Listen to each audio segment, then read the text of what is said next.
تمام تعریف رب تعالیٰ کے لیے جو بڑا مہربان نہایت رحم کرنے والا ہے۔ درود و سلام پیارے آقا کریم رؤوف الرحیم صاحب ست تقریم رحمت للعالمین محسن انسانیت خاتم النبین حضرت محمد مصطفیٰ صلی اللہ تعالیٰ علیہ وسلم، ان کی آل اور ان کے اصحاب پر۔ ناظرین کرام، پروگرام ہم اور ہمارا اسلام علامہ اکاڑوی کے ساتھ میں ہوں آپ کا میزبان سید حماد حسین۔ الحمدللہ رمضان المبارک میں ایسی نشستوں کا انعقاد کرنا، علم سیکھنا، دوسروں تک پہنچانا، یہ ایک یقینی طور پہ سعادت ہے، اور ہمارے لیے اس پروگرام کے ذریعے آپ تک علم پہنچانے کی جو ذمہ داری دی گئی ہے، ہم اس پر اللہ رب العزت کے شکر گزار ہیں کہ اس نے ہمیں یہ سعادت بخشی۔ یقینی طور پر علماء کا ہونا باعث برکت و سعادت ہوتا ہے، اور اس دور میں جبکہ ہر طرف نفسہ نفسی ہے، اس عالم میں علماء کرام کا رہنمائی کے لیے موجود ہونا قوم کے لیے ایک باعث نعمت ہے۔ میرے ساتھ جو شخصیت یہاں موجود ہوتے ہیں، آپ کسی تعارف کے محتاج نہیں، اور دنیا بھر میں عشاقان رسول کے دلوں میں عشق مصطفی صلی اللہ تعالیٰ علیہ وسلم کی شمع فروزہ کرنے کے حوالے سے اپنی خاص پہچان رکھتے ہیں۔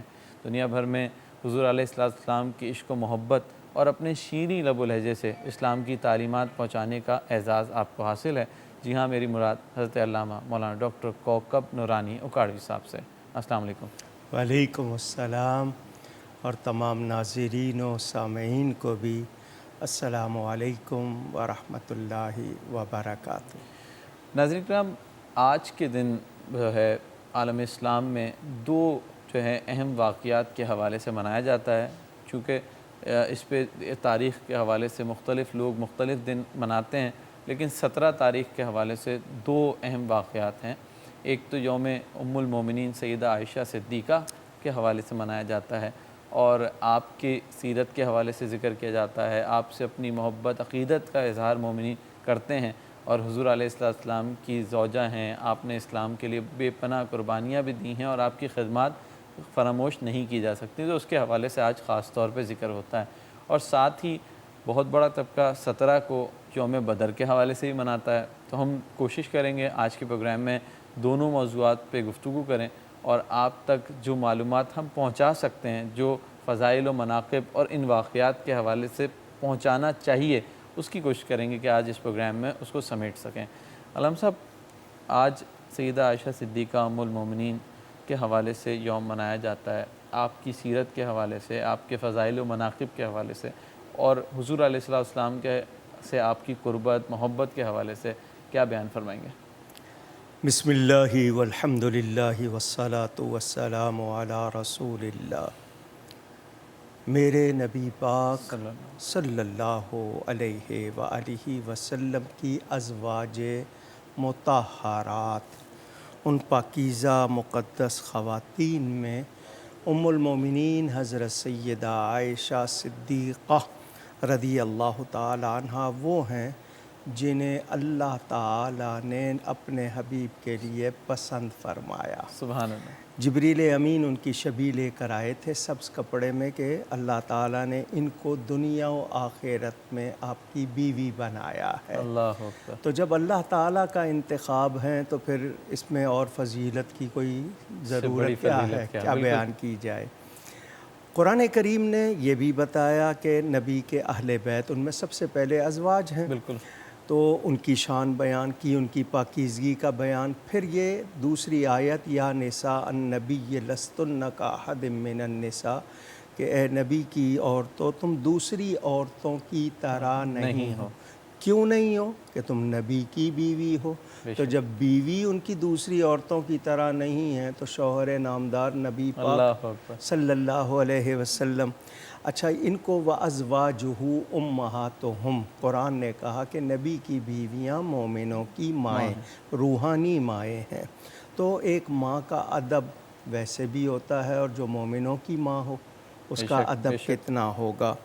سیدہ عائشہ صدیقہ رضی اللہ تعالی عنہا نبی پاک کی تمام ازواج میں وہ واحد ہیں جو کنواری، باقی کوئی 1 مرتبہ کی بیوہ، کوئی 2 مرتبہ کی، کوئی 3 مرتبہ کی بیوہ۔ انہوں نے خود اپنے لیے فرمایا کہ مجھے کچھ ایسے فضائل حاصل ہیں جو دوسروں کو نہیں ہیں نبی پاک صلی اللہ علیہ وسلم کی ازواج میں۔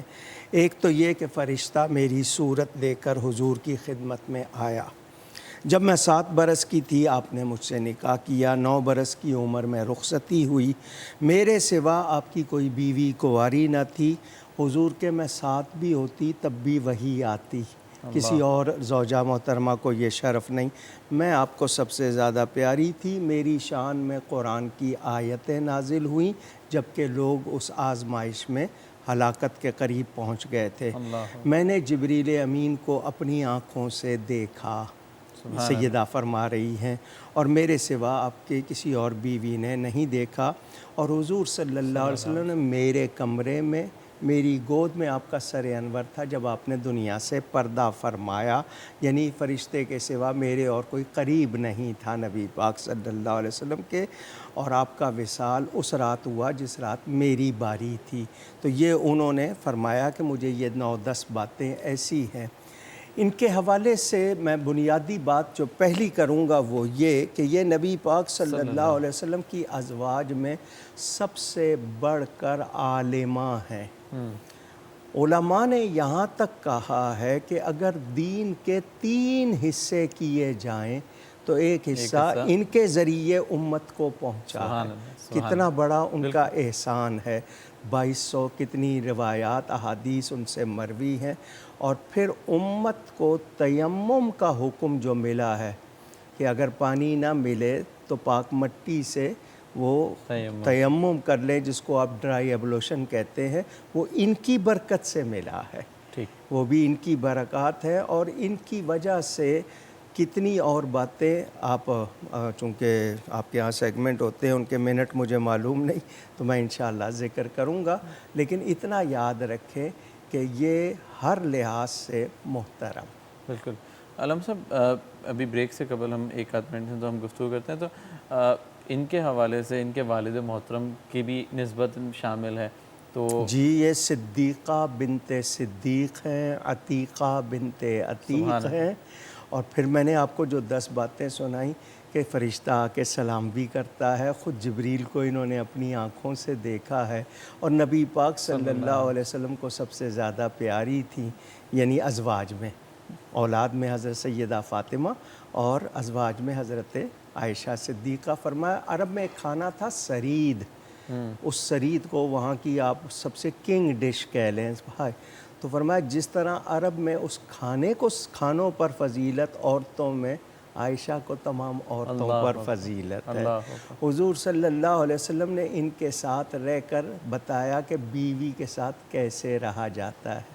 حضور خوش طبعی فرماتے تھے، پیالے میں جہاں یہ برتن پہ منہ لگاتی تھی وہاں منہ لگاتے تھے، یہ تعلیم بھی تھی، اور اس میں حضور صلی اللہ علیہ وسلم کا ایک بہت یعنی گھر کو خوشگوار رکھنا اس کا پیغام بھی تھا۔ بالکل علم صاحب، آپ نے بہت اچھا انٹروڈکشن میں ان کا بتایا، میں چاہوں گا کہ نیکسٹ سیگمنٹ میں حضور علیہ السلام کی حیات طیبہ میں جو ظاہری طور پہ آپ کے ساتھ گزارے ہوئے معاملات میں دن اور خدمات اسلام، اور آپ کی ظاہری پردہ فرمانے کے بعد کے جو معاملات تھے اور ان کی خدمات، اس کے حوالے سے ہم نیکسٹ سیگمنٹ میں ذکر کرتے ہیں۔ ناظرین کرام، ذکر ہو رہا ہے ام المومنین سیدہ عائشہ صدیقہ رضی اللہ تعالیٰ عنہ کا، اور آج ان کا یوم منایا جاتا ہے، اور وہ مومنوں کی ماں ہیں، ان باعث احترام ہیں، ان سے محبت رکھنا، ان سے عقیدت رکھنا ایک مومن کے لیے لازمی ہے۔ ایک بریک کے بعد پھر حاضر ہوں گے اور موضوع پہ گفتگو جاری رہے گی۔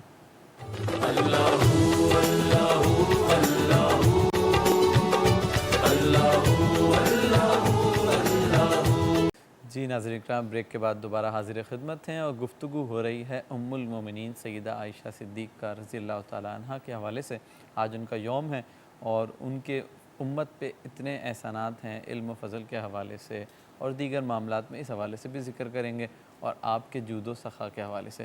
علم صاحب، آپ کے حوالے سے علم و فضل کے حوالے سے بھی بیان آتا ہے، اور آپ کے جود و سخاوت کے حوالے سے، کیونکہ حضور علیہ السلام کے ساتھ ایک بڑا عرصہ آپ نے ظاہری حیات میں گزارا ہے، تو یقینی طور پہ اس کی جو برکات ہوتی ہیں وہ ظاہر بھی ہوئی ہوں گی۔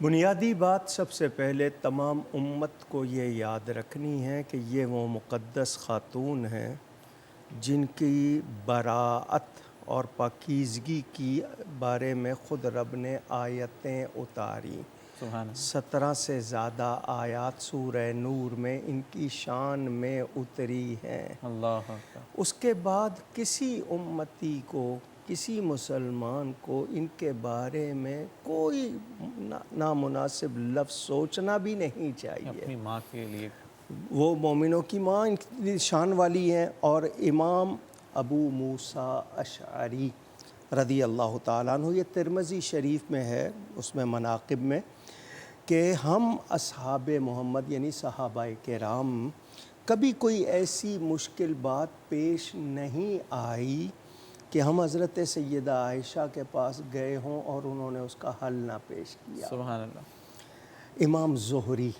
یہ تابعین میں بہت بڑے امام، علماء جانتے ہیں ان کو، اور انہوں نے بڑے بڑے صحابہ سے علم حاصل کیا.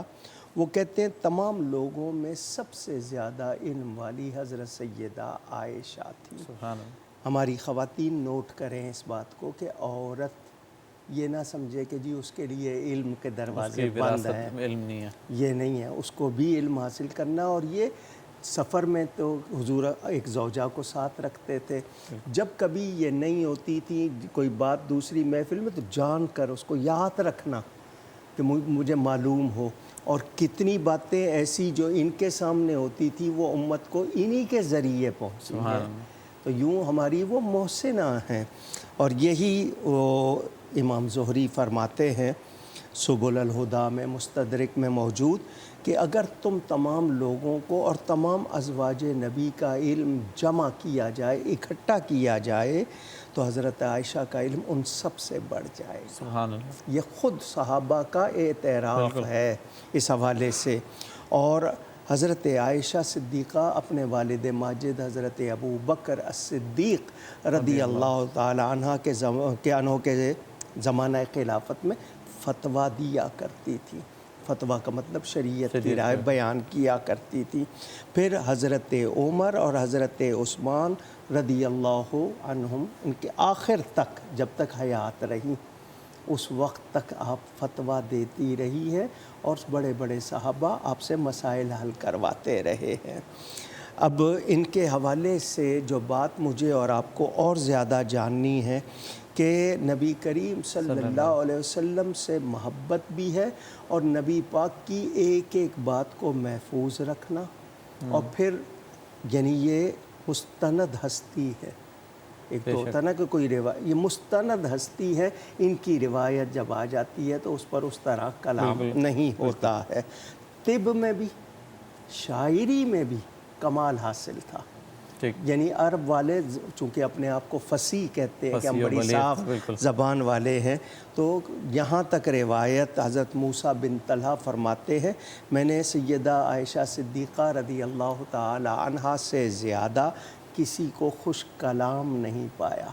یعنی آپ کے منہ سے یوں کہیں کہ جیسے نور جھڑ رہا ہے، موتی جھڑ رہے ہیں. آپ یعنی اتنی عمدہ گفتگو آپ فرماتی تھیں. اچھا، آپ نے کثرت سے روزے رکھے ہیں. سبحان. یعنی سال بھر سمجھیں کچھ دن ہوتے تھے، ورنہ آپ روزے سے رہتی تھی، جس کو صائم الدہر کہا جاتا ہے. اور ہر سال حج فرماتی. سبحان اللہ. نبی کریم صلی اللہ علیہ وسلم کی ازواج میں اور باقی کے بھی فضائل ہیں، لیکن 70,000 تک کی رقم ایک وقت میں بھی آپ نے اللہ کی راہ میں دی. اللہ اس زمانے میں لوگ جو دیتے تھے. حضرت امیر معاویہ نے حضرت عائشہ صدیقہ رضی اللہ تعالیٰ عنہ کو 1,00,000 درہم بھیجے ہدیے کے طور پر. جب وہ پہنچے ہیں شام ہونے سے پہلے پہلے آپ نے تقسیم فرما دیے. اللہ. یہ آپ کا تھا. تو آپ کی جو خادمہ تھی اس نے کہا کہ اگر 1 درہم کا ہمارے لیے گوشت خرید لیتی تو ہم بھی شام کو کچھ کھا لیتے. فرمایا پہلے کہتی تو میں روک لیتی، اب تو میں دے چکی. اللہ. یعنی اتنا آپ سخاوت فرمانے والی تھیں. کسی نے 2 تھیلیاں بھیجیں، ان میں ان گنت لاکھوں کی رقم تھی. آپ نے ایک طبق میں رکھ لیا. اس دن آپ روزے سے تھی تو وہ ایک تھال میں رکھ لیا، اس کو تقسیم کرنا شروع کیا. شام نہیں ہوئی تھی، آپ کے پاس 1 درہم بھی نہیں بچا تھا. سبحان اللہ. سارا آپ دے چکی تھی. تو افطاری کے لیے خادمہ سے کہا کہ میرے لیے افطاری لاؤ. اس نے کہا کہ میں جو ایک روٹی رکھی ہوئی ہے اس کو تیل لگا دیتی ہوں تاکہ نرم ہو جائے. تو وہ زیتون لگا کر لے گئی. تو اس نے پھر کہا اتنے بانٹ رہی تھیں، ایک ایک درہم ہمیں بھی دے دیتی تو ہم کھانا لے آتے، تو فرمایا پہلے یاد دلانا تھا۔ یعنی یہ اس طرح کے واقعات ہیں جس سے پتہ چلتا ہے کہ آپ دن شام ہونے سے پہلے پہلے تمام اللہ کی راہ میں دے دیا کرتی تھی، اور عبادت کا اتنا شوق کہ آپ اکثر یعنی دن کا حال روزے ساری ساری رات نوافل میں گزار دیتی ہیں۔ یہ وہ ہستی ہے جن کی پاکیزگی کا اللہ نے بیان کیا ہے، اور ان کو دنیا و آخرت میں یعنی نبی پاک کی زوجہ محترمہ کا شرف حاصل۔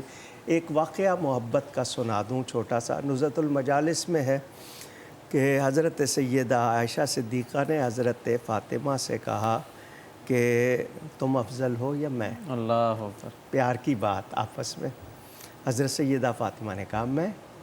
ان کا اچھا یہ بتاؤ اگر تم یہ کہہ رہی ہو تو قیامت کے دن بیوی ہوگی اپنے شوہر کے ساتھ، میں ہوں گی نبی کے ساتھ، تم ہوگی علی کے ساتھ۔ یہ بات کی تو حضرت سیدہ فاطمہ خاموش ہو گئی کہ لازمی بات ہے، اس کا کیا جواب تھا؟ آپ نے دیکھا کہ ان کو اب اس کا جواب نہیں ملا تو کھڑی ہوئیں، ان کی پیشانی چومی اور کہا کاش میں تیرے سر کا ایک بال ہوتی۔ اللہ اکبر، یعنی آپس میں اتنا پیار تھا ان کے۔ ہم آج ان ہستیوں کے بارے میں گفتگو کرتے ہوئے کہیں نہ کہیں توازن نہیں رکھتے، ہمیں چاہیے کہ ان کا ادب کریں۔ یہ اہل بیت اطہار ازواج بھی اولاد بھی ہمارے لیے محترم سیدہ کے احسانات ہیں امت پہ، ان کی خدمات ہیں، زوجہ محترمہ ہونے پھر کتنا عرصہ بعد میں امت کو میسر رہیں، تعلیم دیتی رہیں، یہ کتنا بڑا احسان ہے۔ بالکل علامہ صاحب، ان کے احسانات یہی ہیں کہ ہم تک اسلام کی تعلیمات صحیح طور پہ پہنچی۔ ناظرین کرام، ایک بریک کی جانب چلیں گے اور بریک کے بعد جو ہے گفتگو یہیں سے جاری رہے گی، اور آج کے ہم پروگرام میں یوم بدر کے حوالے سے بھی گفتگو کریں گے۔ تو ایک بریک کے بعد دوبارہ حاضر ہوتے ہیں۔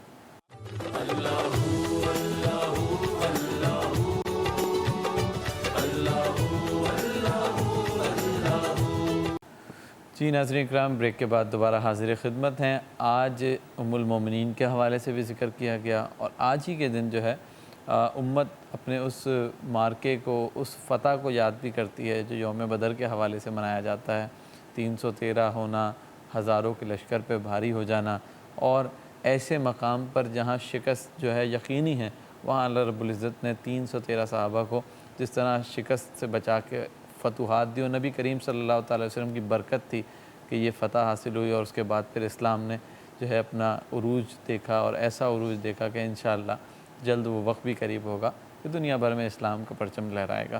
علامہ صاحب، جنگ بدر ایک انسپریشن بھی ہے، ایک کہنے کہ موٹیویشن بھی ہے آج کی امت کے لیے، اور ایک ایسا واقعہ ہے جس میں آج بھی لوگ فضائے بدر کو یاد کرتے ہیں۔ تو میں چاہوں گا کہ ہم اس پہ بڑا جو ہے نا تفصیلی گفتگو کریں۔ قرآن نے اس کو یوم الفرقان کہا ہے، سبحان اللہ، فرق کر دیا اس نے حق اور باطل کو۔ یہ پہلا یعنی معرکہ تھا جس کو آپ فیصلہ کن کہہ لیں۔ وَلَقَدْ نَصَرَكُمُ اللَّهُ بِبَدْرٍ وَأَنْتُمْ أَذِلَّةٌ، تم کمزور تھے، اللہ نے تمہیں فتح دی۔ کیوں دی؟ کافروں نے مال جمع کیا مسلمانوں کے خلاف، قافلہ تجارت کے لیے بھیجا، مقصد یہ تھا کہ اس کی ساری آمدنی سے مسلمانوں کے خلاف کام کریں گے۔ نبی پاک نے فرمایا کہ اس کو روکا جائے تاکہ وہ نوبت نہ آئے۔ ادھر یہ تیاریاں ہو گئیں کہ جی مسلمان جو ہیں قافلے کو لوٹنے لگے ہیں، جبکہ لوٹنا مراد نہیں تھا، انہوں نے یہ افواہ اڑا دی۔ ادھر سے بھی ادھر سے نبی کریم صلی اللہ علیہ وسلم نکل رہے، 313 افراد۔ اب جزوی طور پر ایک ایک عدد پہ گفتگو کروں، جذبے پہ کروں، ان لوگوں کے پاس ساز و سامان نہیں ہے، چند گھوڑے، چند تلواریں، جی، لیکن کیا چیز ہے؟ یقین کامل اور ایمان۔ بھروسہ تھا تو ایک سادی سی کالی کملی والے پر، اللہ نہ تیغ و تیر پر تکیا، نہ خنجر پر، نہ بھالے پر۔ تو مسلمان کا عقیدہ، وہ جو آپ نے ابھی کہا نا، علامہ اقبال نے کہا فضائے بدر پیدا کر، تو پھر فرشتے آئے، 1000، 3000، 5000 کی روایات موجود۔ واقعہ پوری تفصیل سے انشاءاللہ میں جمعے میں سناؤں گا، لیکن یہاں تو وقتی ہم گفتگو کر رہے ہیں۔ تو اس میں اللہ کی مدد ہونا، مسلمانوں کا جذبہ ہونا، اللہ پر یقین کامل، یعنی یہ لوگ نکلے تو کیسے کیسے اسباب پیدا ہوئے۔ حضور صلی اللہ علیہ وسلم نے ایک دن پہلے میدان کا دورہ کر کے نشان لگا دیے، کہاں کہاں کس کی لاش پڑی ہوگی، اللہ کی عطا سے وہ جانتے، نقشہ بھی بنا دیا، وہ سب کچھ کر دیا۔ پھر اس وقت صحابہ کرام کے جو ملتے ہیں، خود نبی پاک سے وعدہ ہو چکا فتح کا، پھر بھی ساری رات دعا کر رہے، دعا کرتے کرتے ہاتھ اتنے بلند کر دیتے ہیں کہ چادر مبارک نیچے آ جاتی ہے۔ یہ بھی پتہ سبق ملا۔ پھر حضور صلی اللہ علیہ وسلم کا مقابلے کے لیے باقاعدہ صف بندی کرنا، اور ان لوگوں کے بچے دو شامل ہیں، معوذ اور معاذ، ان کی کشتی ہو رہی ہے صرف اس لیے وہ دکھا رہے ہیں کہ ہمیں لے جائیں، چھوڑ کر نہ جائیں۔ تو ماؤں کی تربیت تھی نا، کیسی وہ مائیں تھیں جنہوں نے نبی کا عشق سکھایا تھا، اور انہی بچوں نے ہی ابو جہل جیسے دشمن کو قتل کیا۔ حضور صلی اللہ علیہ وسلم کے معجزات ظاہر ہوئے، ایک صحابی کی آنکھ کا ڈھیلا باہر آ گیا، نبی نے واپس رکھ دیا، ٹھیک ہو گئی۔ بازو کٹ گیا، وہاں لعاب دہن لگا دیا، اس کٹنے کا نشان بھی نہ رہا، اور وہ پھر اسی طرح لڑے۔ تو حضور صلی اللہ علیہ وسلم نے لاشوں سے گفتگو بھی فرمائی، مردے سنتے ہیں، کیونکہ سب کی 70 کافر مرے تھے۔ میں نے پوچھا بھی کیا یہ سن رہے ہیں؟ تو فرمایا تم ان سے زیادہ نہیں سن رہے، صرف یہ ہے کہ یہ کافر ہیں، جواب نہیں دے سکتے، مومن ہوتے تو جواب بھی دیتے۔ علامہ صاحب، اگر جو لوگ میدان بدر گئے ہیں، اور میں نے بھی یہ ایکسپیرینس کیا کہ وہ ایسا تھا کہ وہ ایک بالکل یعنی نیچے کا حصہ اور دشمن آپ سے اوپر ہے، اور رستہ بالکل ہموار نہیں تھا، ایک ہی پہاڑ ہے وہاں پہ جو ریت کا پہاڑ ہے، تو اس کے ذریعے سے اللہ رب العزت نے بہت سارے معاملات ایسے معجزات دکھائے کہ جس پہ فضائے بدر کے حوالے سے آج کی فضا میں بھی ہم اگر اس کو دیکھیں کہ وسائل کی کمی کے باوجود بھی ایمان کامل اور یقین ہو تو ہر معاملہ آسان ہو سکتا ہے۔ اور مسجد عریش کے حوالے سے بھی وہاں دعا کی، اور پھر دعا کے حوالے سے یہ عریش خیمے کو کہتے ہیں، آج اس جگہ مسجد بنا دی۔ وہ جو علامہ اقبال نے کہا نا، مومن ہے تو بے تیغ بھی لڑتا ہے سپاہی، کھجور کا ایک یعنی وہ شاخ لے کے آیا، حضور نے دے دی، لاؤ جاؤ اس سے لڑو، وہ تلوار بن گئی۔ تو معجزات بھی ظاہر ہوئے، اور پھر بعد میں صحابہ نے کہا کہ ہم جب تلوار چلاتے تھے، ہماری تلوار ابھی دشمن کی گردن تک پہنچتی تھی، گردن پہلے کٹ جاتی تھی۔ فرمایا فرشتے کاٹتے تھے، مگر حکم یہ تھا تب جب کہ تم تلوار چلو تاکہ ثواب تمہیں ملے۔ تو مدد آئی، آج بھی آ سکتی ہے، کب؟ جب کہ ہمارا یقین ہو۔ لوگ کہتے ہیں تلوار سے اسلام پھیلا، ایسی بات نہیں ہے، تو جنہوں نے تلوار چلائی وہ کیسے مسلمان ہوئے؟ تو یہ نبی پاک صلی اللہ علیہ وسلم پر ایمان تھا، ان کی رحمت تھی، ان کا خلق تھا، مسلمانوں کا کردار تھا۔ آج ہم سے وہ بہت سی چیزیں رخصت ہو گئی ہیں۔ تو بدر پر گفتگو کرتے ہوئے بنیادی بات تو یہ ہے کہ اللہ تعالیٰ نے حق کو سربلند کیا ہے۔ حق کبھی وقتی طور پر دبایا جا سکتا ہے، مٹایا نہیں جا سکتا۔ علامہ صاحب، بریک کے بعد ہم آج کے نوجوان کے لیے جو مسلم امہ کے نوجوان ہیں، اربوں کی تعداد ہے، کروڑوں نوجوان ہیں اور مایوسی کا شکار ہیں، تو علامہ اقبال کے اس شعر سے بات کریں گے، فضائے بدر پیدا کر، تاکہ ان کے لیے کیا اس میں چھوٹے چھوٹے واقعات سے کہ ان کو موٹیویشن کس طرح ملے گی ان حالات میں۔ ناظرین کرام، ذکر ہو رہا ہے بدر کے حوالے سے، اور بدر کا جو معرکہ ہے وہ یقینی طور پہ ایک مومن کے لیے اگر وہ پڑھے تو بہت موٹیویشن ملے گی اسے، اور ان حالات میں جب کہ چاروں طرف سے آپ کو مشکلات و مصائب نے گھیرا ہوا ہے، تو یہ ایسے واقعات آپ کے ایمان کو بھی تازہ کرتے ہیں اور آپ کو ایک نئی جان اور روح دیتے ہیں۔ بریک کے بعد پھر حاضر ہوں گے اور بدر کے ہی حوالے سے گفتگو کریں گے۔ بریک کی جانب چلتے ہیں۔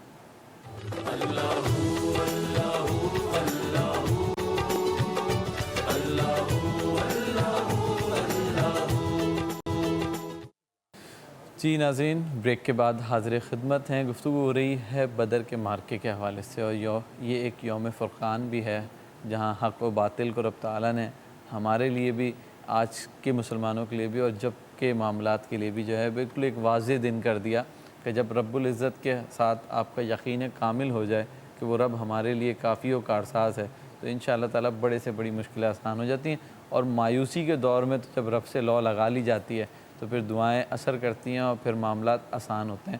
علامہ صاحب، علامہ اقبال نے ہر آنے والے دور کے مسلمانوں کے لیے یہ شعر لکھ کے بالکل اب بات کو ختم ہی کر دیا کہ فضائے بدر پیدا کر، فرشتے تیری نصرت کو اتر سکتے ہیں گردوں سے قطار اندر قطار اب بھی، یعنی جس دور میں پڑھا جائے گا وہ اب بھی ہوگا۔ تو آج کے نوجوان جب کہ ایسے واقعات کو بنا پڑھے اور مشکل حالات میں سوچتے ہیں شاید اسلام آج مشکل میں ہے، تو اسلام تو کبھی بھی مشکل میں نہیں رہا۔ اس حوالے سے کیا فرمائیں؟ دیکھیں حضور اکرم صلی اللہ علیہ وسلم صحابہ سے فرماتے ہیں مجھے مشورہ دو۔ یہ بھی کمال ہے، حالانکہ نبی ہیں لیکن لوگوں کو سکھانا ہے۔ صحابی آگے سے کیا کہتے ہیں؟ حضور آپ حکم دیجئے۔ اللہ ہو، ہم وہ نہیں ہیں جو موسیٰ علیہ السلام کی قوم کی طرح کہیں گے تم اور تمہارا رب جاؤ ہم بیٹھے۔ حضور آپ جس کو آج ہماری زبان میں کہتے ہیں نا جہاں آپ کا پسینہ گرے گا ہم خون گرائیں گے، یہ وہ والا جذبہ۔ فضائے بدر پیدا کرنے کا مطلب یہ کہ ایمان میں کوئی لچک نہ ہو۔ میں مسلمان ہوں، میرا رب پر یقین کیوں نہیں ہے؟ رب نے فرمایا وَلَا تَهِنُوا وَلَا تَحْزَنُوا وَأَنْتُمُ الْأَعْلَوْنَ إِن كُنتُم مُؤْمِنِينَ۔ اگر تم مومن ہو تو تمہیں رتبہ بھی ملے گا، درجہ بھی ملے گا۔ گھبرانا نہیں ہے، کمزوری نہیں دکھانی، سستی نہیں دکھانی، جنگ کی تمنا نہیں کرنی۔ جنگ آ جائے تو پھر پیچھے نہیں ہٹنا۔ مسلط کر دینا۔ اچھا جی، وہ بت اٹھائے ہوئے ہیں لات اور عزا، وہ میدان میں آئے ہوئے ہیں لنا العزا ولا عزا لکم، ہمارے پاس عزا ہے تمہارے پاس نہیں۔ حضور نے فرمایا جواب دو اللہ مولانا ولا مولا لکم، اللہ ہمارا مددگار ہے تمہارا کوئی مددگار نہیں۔ تو یہ صحابہ میں ایک یقین تھا۔ آج کا مسلمان کثرت کے باوجود اس یقین سے محروم ہو گیا، دوسروں کے روب میں آ گیا۔ ہمیں آج بھی اللہ پر یقین ہو جائے، وہی فضائے بدر، وہ قطار اندر قطار یعنی مسلسل آتے رہیں گے۔ اور آج بھی ہم نے دیکھا 65 میں دیکھا پاکستان، اور مجھے بتائیں مجاہدین کے پاس اور ہے کیا سرمایہ؟ جو اسلام کا مجاہد ہے وہ قلم سے وہ کسی بھی مرحلے میں اس کے پاس اور سرمایہ کیا؟ یقین ہی تو ہے، ایمان ہی تو ہے۔ وہ اللہ اس کا رسول کافی ہے کہتے تھے حضرت ابو بکر نے، یہی کہا نا میں گھر والوں کے لیے اللہ اور اس کا رسول چھوڑ کے آیا ہوں۔ تو جذبہ، یہ جذبہ آپ کے ایمان سے بنتا ہے۔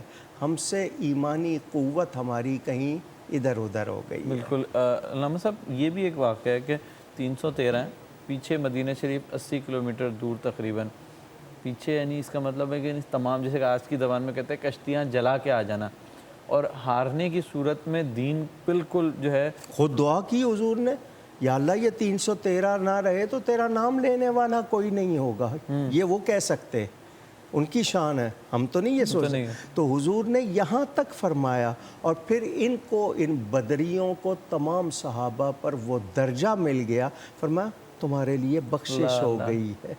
یعنی بدری صحابہ، اور پھر یہی بدری صحابہ تھے جن کو دوسری جگہ نہیں بھیجا جاتا تھا، مگر جب ختم نبوت کا مسئلہ آیا، جب ناموس رسالت کا ہے، تو حضرت ابوبکر نے ان کو بھی بھیجا۔ تو یہ بدر والوں نے قیامت تک کے مسلمانوں کے لیے اپنے آپ کو رول ماڈل بنا دیا ہے۔ اسی کے حوالے سے علامہ اقبال کا ایک اور شعر جو ہے، یہ فاقہ کش جو موت سے ڈرتا نہیں ذرا، روح محمدی اس کے بدن سے نکال دو۔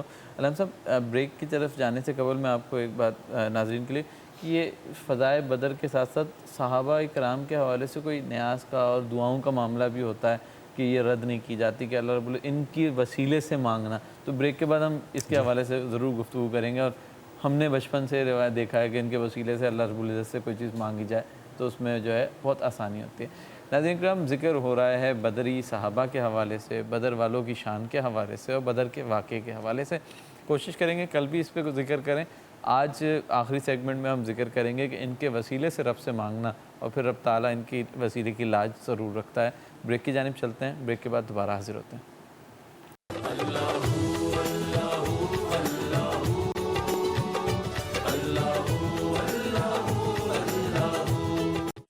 جی ناظرین کرام، بریک کے بعد دوبارہ حاضر خدمت ہیں۔ یوم بدر کے حوالے سے گفتگو ہو رہی ہے، اور بچپن سے ہم نے ایک چیز دیکھی ہے کہ بدری صحابہ کا عزت، احترام، عقیدت و محبت بزرگ بچوں تک منتقل کرتے تھے، اور ان کی بڑی عقیدت ہمارے دلوں میں بسائی گئی، اور آج ان سے ہماری دلی عقیدت و محبت کا جو ہے وہ معاملہ ہی دوسرا ہے۔ ان 313 کے وسیلے سے اللہ رب العزت کی بارگاہ میں جو ہے دعائیں بھی کی جاتی ہیں اور رب تعالیٰ ان کی لاج بھی رکھتا ہے۔ تو نبی کریم صلی اللہ علیہ وسلم سے وابستہ یا ان سے منسلک جو بھی چیزیں ہیں یا جو بھی لوگ ہیں ان کا وسیلہ پیش کرنا کیسا ہے اور ان کے حوالے سے کس طرح معاملہ کیا جاتا ہے؟ علامہ صاحب کیا یہ فرمائیں گے؟ ایک طریقہ رہا ہے کہ 17 رمضان کو خاص طور پر 313 صحابہ ان کے نام جمع کر دیے گئے، زیر زبر لگا دی گئی تاکہ صحیح نام پروناؤنس کیے جائیں۔ اور آج کل تو سوشل میڈیا پہ لوگ دوسروں کی آسانی کے لیے چڑھا دیتے 2 رکعت نماز پڑھ لے ایصال ثواب کے لیے، اور اس کے بعد الہی بحرمت پھر وہ 313 نام لے کہ ان کی برکت سے میرا جائز کام ہو جائے، تو وہ اللہ تعالیٰ ان کی برکت سے وہ دعا قبول فرماتا ہے۔ میرے والد صاحب قبلہ نے یہ طریقہ سکھایا تھا، کسی کو جائز کام ہو 2 رکعت پڑھے اور 313 اصحاب بدر کے ذریعے اللہ کی بارگاہ میں عرض کرے، پھر وہ پیسہ اس میں مسجد گلزار حبیب میں دے، تو لاکھوں نے اس سے فائدہ اٹھایا۔ تو آج خاص طور پر چونکہ دن ہے تو ہم ان کے لیے جو بھی ہو سکے ہم نماز پڑھیں، ان کے لیے دعا کریں، ان کے نام پر لوگوں کو افطاری کروائیں، غربا کو کسی کو کپڑے دیں، تو ان کی روح بھی خوش ہوگی، ہمارے بھی لیے بھی آسانی۔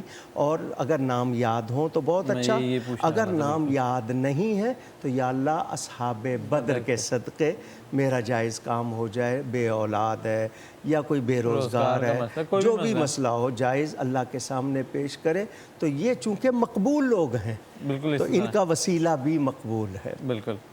علامہ صاحب بہت شکریہ، آپ نے یقینی طور پہ بدر کے صحابہ سے جو ہماری محبت ہے اس کو دوبارہ سے جو ہے گرمایا، اس کو ابھارا ہے، اور یقینی طور پہ کوشش کریں گے کل بھی ان کے حوالے سے ذکر کریں یا ان میں سے کچھ کے حوالے سے کوشش کریں گے ذکر کرنے کی۔ گفتگو میں مجھ سے کہیں کوئی غلطی ہوئی ہو، اللہ تعالیٰ اور اس کے رسول پاک صلی اللہ علیہ وسلم کی بارگاہ میں توبہ کرتا ہوں۔